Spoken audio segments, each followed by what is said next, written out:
참 세월 빠르죠. 2022년도가 엊그제 같은데 이제 주일도 2주밖에 남지 않은 그런 상황입니다. 마무리를 잘했으면 좋겠습니다. 대부분의 사람들은 오늘 해야 할 일이 무엇인지를 생각하고 기억하려면 체크리스트를 작성하거나 달력에 기록을 합니다. 또 정보가 장 보기 전에 목록표를 작성하거나 또 무엇을 사야 하는지 기억이 나지 않을 때 또 메모를 합니다. 이처럼 2022년도 주일을 지키는데 2번밖에 남지 않았습니다. 한 해를 잘 마무리하려면 우선순위가 무엇인가를 생각하고 기억을 해야 합니다. 그래서 오늘은 따라서 기억하고 생각하라. 뭐 하라고요? 기억하고 생각하라 하는 제목을 가지고 하나님의 은혜를 나누고자 합니다. 이 본문 말씀은 모세의 고별 설교입니다. 이스라엘 백성들을 애굽으로부터 인도해낸 모세는 나이가 이제 120세가 됐습니다.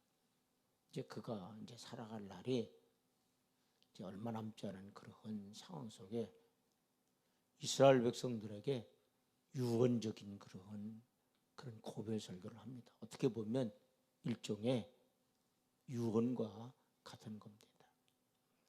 여러분, 사람이 유언을 할 때 시시한 말 하지 않죠. 가장 중요한 말을 한다는 말이죠. 그러니까 이스라엘 백성들에게 이 모세가 유언적 이 고별 설교를 할 때 굉장히 중요한 그런 설교를 했다고 이렇게 볼 수가 있습니다. 모세는 본문 7절에 이렇게 얘기를 합니다. 한번 다 같이 봉독하죠. 옛날을 뭐하라? 기억하라. 역대 연대를 뭐하라? 생각하라. 그러니까 옛날을 기억하라는 거. 그리고 역대 연대를 한번 생각을 해봐라. 내 아버지에게 물으라는 거예요. 그가 내게 설명할 것이요. 또 내 어른들에게 물으라. 그들이 내게 말하리로다. 이렇게 말씀하고 있습니다. 이 말을 쉽게 표현하면 과거를 한번 돌아보라. 그런 얘기입니다. 하나님께서 어떻게 섭리하셨는지 그런 얘기죠. 또한 우리 교회에 적용해 본다고 한다면 지난 한 해에 돌아보라는 겁니다. 하나님께서 성지교회를 어떻게 인도하셨는지 여러분 뒤를 돌아보기를 바랍니다. 과거가 우리의 미래를 보장해 주지는 않지만 과거를 돌아봄으로써 거울 삼아 앞으로 나아갈 수 있다라는 겁니다. 이제 오늘 본문을 통해 이스라엘 백성들과 함께 하셨던 하나님께서 과연 우리를 어떻게 보살피시고 어떻게 인도하셨는지를 한번 살펴보고자 합니다. 첫째로 다 같이 한번 봉독합니다. 하나님께서는 우리를 뭐 하셨다? 보호하셨다. 아멘. 이 고백이 진정한 고백이 되기를 주의 이름으로 축원을 드립니다. 정말 하나님이 2022년도 따라서 우리를 보호하셨다. 아멘. 본문의 과거 이스라엘이 받은 은총을 상기시켜 보고 있습니다. 즉 하나님께서 이스라엘 백성을 얼마나 뜨거운 사랑으로 보호해 주셨는지를 깨닫게 해주신다라는 겁니다. 7절 말씀 가운데 옛날을 뭐하라? 기억하라. 시작하는 본문은 이스라엘 백성들을 선택하여 당신의 백성 삼아주신 것부터 출애굽한 후 40년의 광야 생활 동안 끝까지 보호해 주신 사실을 마치 한 폭의 그림처럼 우리에게 보여주고 있다라는 겁니다. 한번 10절 한번 보겠습니다. 다 같이 봉독합니다. 여호와께서 그를 어디에서요? 황무지에서, 짐승이 부르짖는 어디에서? 광야에서 만나시고 어떻게 했다는 겁니까? 호위하시고, 호위한다는 건 이렇게 둘러싼다는 거죠. 그 다음에 뭐 한다는 게 보호하시며 그랬어요. 뭐처럼요? 자기의 눈동자같이 지키셨도다. 하나님께서 누구의 눈동자같이 지키셨냐? 하나님의 눈동자같이 지켜주셨다. 이렇게 말씀을 하고 있습니다.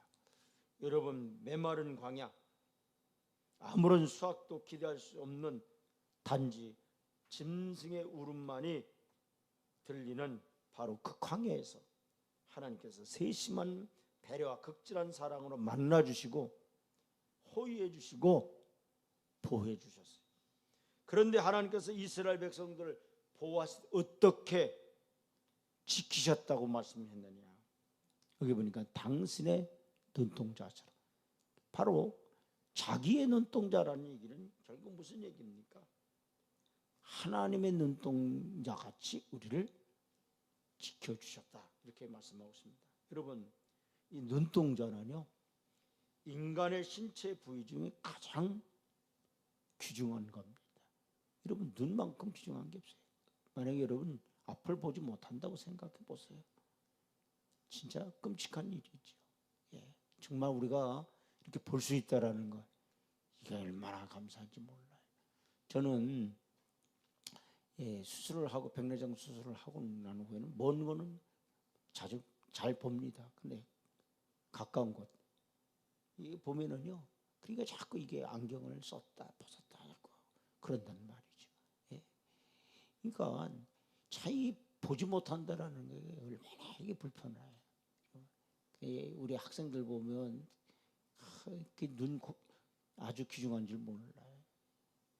예. 눈이 진짜 불편하면 얼마나 불편한지 알 수 없어요. 그러니까 이 눈이라고 하는 게 우리 신체 중에 가장 귀중하다는 거예요. 여러분, 눈은 우리 신체 중 부위 중에 가장 중요한 부위에 속하며 또 연약하기도 하고 쉽게 다칠 수 있는 것이 눈이다라는 거예요. 예수님께서는요, 눈이 어두면 따라서 온몸이 어둡다 이렇게 말하세요. 그러니까 이 눈의 소중성을 예수님이 말씀했다라는 거예요. 그러므로 하나님께서 눈동자같이 지켜주시겠다라는 말은요, 최우선적으로 아끼시고 아주 조심스럽게 보호해 주시겠다 이렇게 말씀하고 있는 겁니다. 그러니까 하나님께서 이스라엘 백성들이 40년 동안 광야 생활하면서 눈동자같이 보호해 주시고 지켜주셨어요. 그런데 이것은 단지 이스라엘 백성들에게만 해당되는 건 아니고 우리 중에 아무도 하나님의 은혜를 받은 적이 없다고 말할 수 있는 사람은 없을 겁니다. 먹는 것, 또 마시는 것, 입는 것, 하다못해 숨 쉬는 것까지도 하나님의 도움이 없으면 2022년도를 살지 못했을 겁니다. 어느 잡지에 보니까요, 성인을 기준으로 심장이 하루에 얼마를 뛰느냐? 10만 3,689번 뛴대요. 그러니까 우리 이 심장이 이렇게 뛰는 게가요, 10만 3,689번. 이 정도 이 심장이 뛴다는 거예요. 여러분, 밥을 먹을 때도 또 일할 때도 운동할 때도 또 잠을 잘 때도 이 심장은 멈는 법이 없습니다. 만약에 심장이 멈추면 큰일 나는 거죠. 심장이 멈추면 죽습니다. 또한 하루 동안 우리가 숨을 쉬는데 얼마나 쉬느냐? 23,040번 정도 우리가 하루에 숨을 쉰다고 합니다. 그리고 하루에 700만 개의 두뇌 세포를 사용하여 우리가 산다고 합니다. 너무나 놀랍지 않습니까? 내 심장은 무슨 수고를 해서 잘 뛰고 있습니까? 내가 무슨 수고를 해서 내 심장이 잘 뛰고 있냐, 이게 그렇지 않잖아요.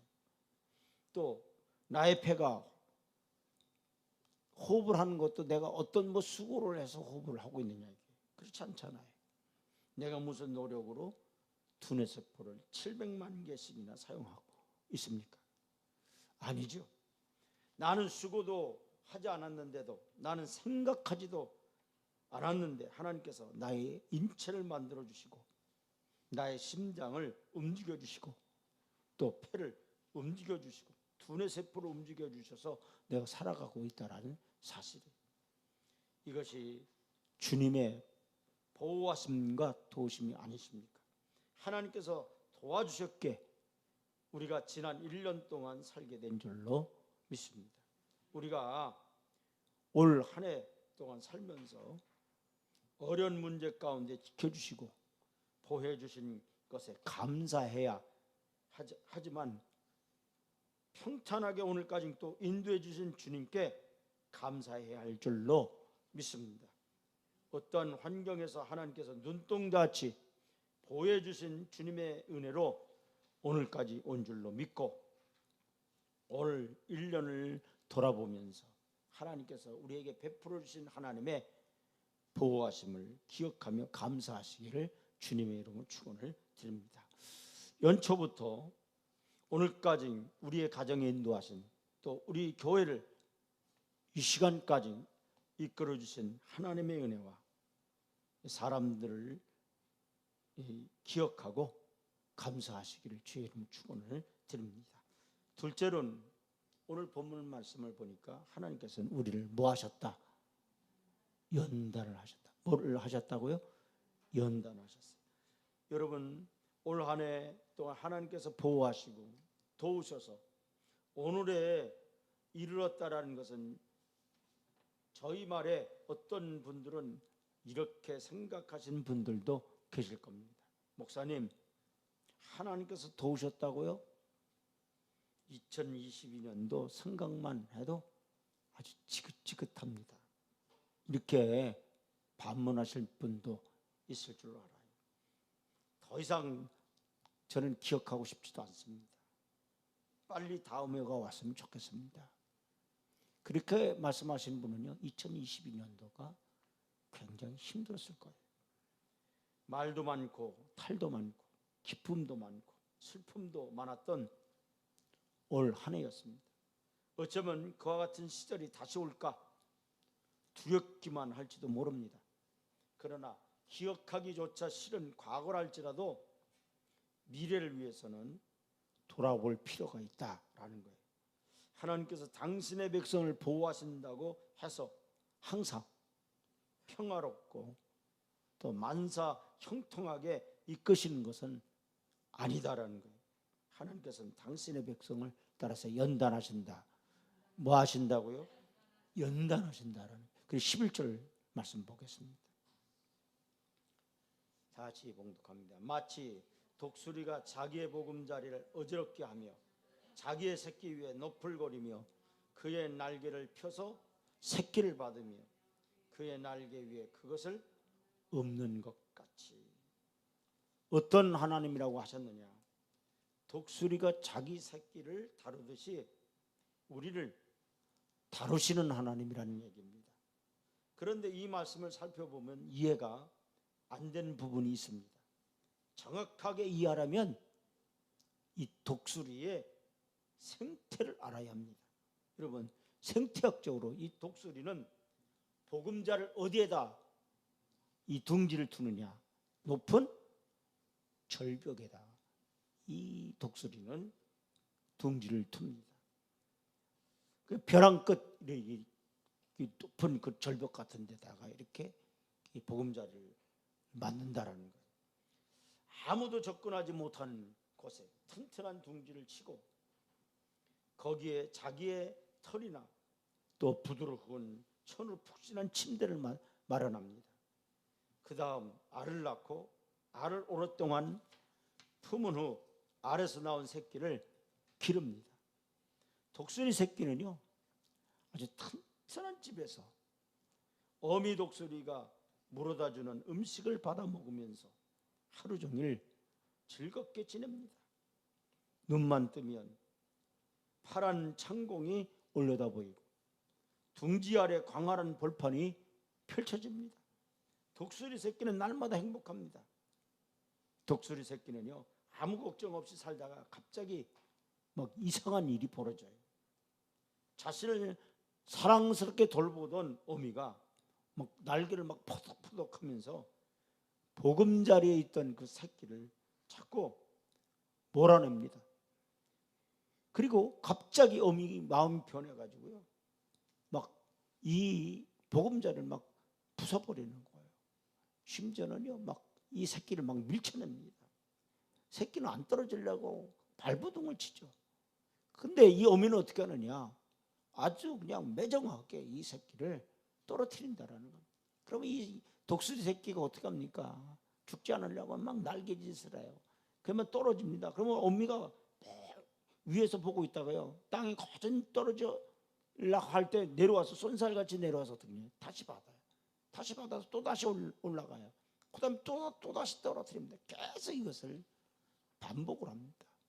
그러면 이 새끼 독수리의 날개가 어떻게 힘을 얻어서 결국 어떻게 해요?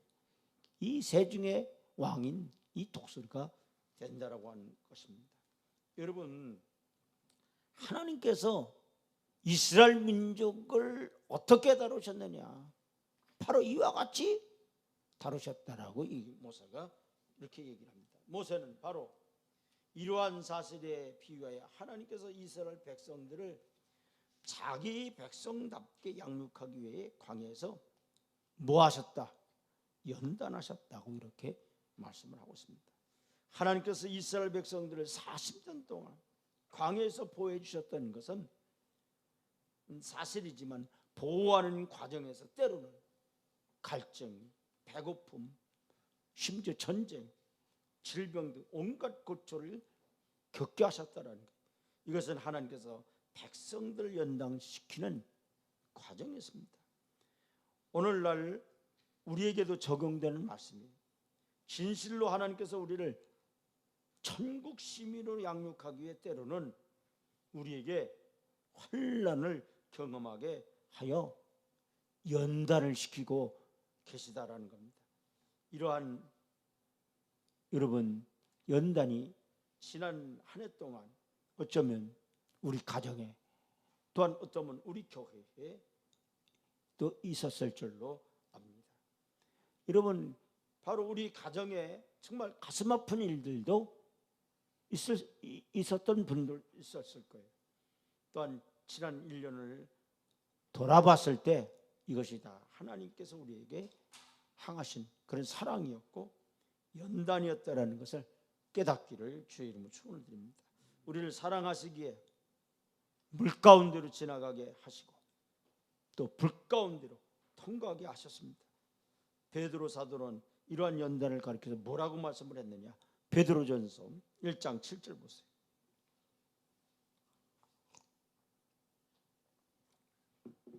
다 같이 봉독합니다. 너희의 믿음의 확실함은 뭐로요?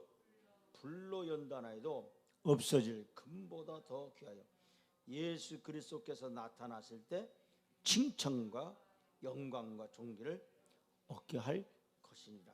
이렇게 말씀했습니다. 이제 우리는 하나님께서 우리를 연단시키는 분명한 뜻을 알아야 합니다. 이 연단은 하나님께서 우리를 당신의 백성으로 삼으시고 훈련시키기 위한 것입니다. 따라서 올 한 해 연단하신 하나님께 불평하기보다는 감사하기를 바랍니다. 하나님의 사랑이 여러분의 여정에 내내 함께 하실 것입니다. 마지막으로 따라서 하세요. 하나님께서는 우리를 뭐 하셨다? 인도하셨다. 아멘. 뭐 하셨다고요? 여기까지 하나님이 우리를 인도하셨어요.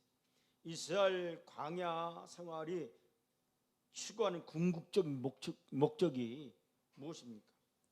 이스라엘 백성들은요, 광야에서 언제까지나 일이 찍히고 절이 터지는 삶을 살아야 합니까? 아닙니다. 그것은 약속의 땅, 그들에겐 가나안 입성입니다. 이스라엘은 그 목적을 위해 무려 40년간 연단을 받았습니다. 그들은 그들의 행진 방향이 가난과 정반대일 때, 많은 고난이 닥쳤을 때, 또 목표가 멀게만 느껴졌을 때 하나님을 의심하기도 하였고, 또 배반하기도 했고, 또 불평하기도 했습니다. 그러나 하나님께서는 끝까지 편치 않으시고 결국 당신의 계획대로 조금씩 그들 어디로 인도하셨느냐? 가나안으로 인도하셨습니다. 우리 12절 13절 한번 보겠습니다. 다시 봉독합니다. 여호와께서 홀로 그들을 인도하셨고 그와 함께 한 다른 신이 없었도다. 여호와께서 그가 땅의 높은 곳을 타고 다니게 하시며 밭의 소산을 먹게 하시며 반석에서 뭐를요? 꿀을 굳은 반석에서 기름을 빨게 하시며, 바로 이것입니다. 우리가 현재 어려움 가운데 있을지라도 좌절하지 않는 이유는 하나님께서 우리를 뭐 하시기 때문에? 인도하시기 때문입니다. 세상 끝날까지 우리와 항상 함께 하시고 인도해 주시기 때문입니다. 이스라엘 백성들은 축복의 땅이요, 젖과 꿀이 흐르는 땅인 가나안 땅으로 하나님께서 그들을 인도하셨던 것처럼 하나님께서는 또 우리를 인도해 주실 줄로 믿습니다. 2022년도 한 해 동안 여러 가지 모양으로 보호해 주시고 또 연단해 주신 하나님의 은혜를 기억하시고 2023년도에도 하나님께서 우리를 인도해 주실 것을 믿으시길 바랍니다. 사랑하는 성도 여러분, 올 한 해 동안 보호하고 연단해 주신 하나님을 기억하시길 바랍니다. 또한 새해에도 우리를 인도하실 여호와 이레의 하나님을 생각하시기를 바랍니다. 하나님께서 진실로 과거나 현재나 영원토록 불변하시는 분이셔요. 과거 이스라엘에 대한 이러한 섭리는 오늘 우리 시대에도 그리고 내일에도 변함없이 계속될 겁니다. 하나님은 원대한 그 마스터 플랜을 가지고 우리를 인도하고 계십니다. 여러분, 우리의 해야 할 일이 무엇입니까? 우리는 단지 하나님의 말씀 앞에 순종하여 따르면 여호와 이레의 하나님을 2022년 생애 가운데 경험하게 될 줄로 믿습니다. 다 같이